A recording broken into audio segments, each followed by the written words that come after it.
Aminado si Pangulong Bongbong Marcos na hindi na kinakaya ng flood control projects ng gobyerno ang matinding epekto ng climate change o pagbabago ng klima. Dahil sa climate change, mas lumakas na ang mga nabubuong bagyo.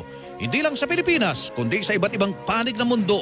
Sa isang ambush interview sa Batangas, sinabi ng Pangulo na mga proyekto kontrabaha na nakalatag ngayon ay idinisenyo para sa malaundoy na senaryo na tumanggap ng 400 centimeters na ulan. Ngunit sa pananalasa ng Bagyong Christine ay umabot sa 700 centimeters ang ibinagsak nitong ulan na halos dumoble pa sa Ondoy kaya hindi rin kinaya ng flood control projects.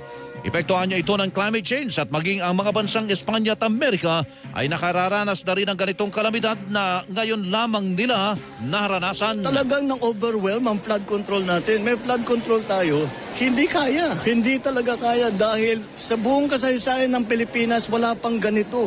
Ngayon lang natin haharapin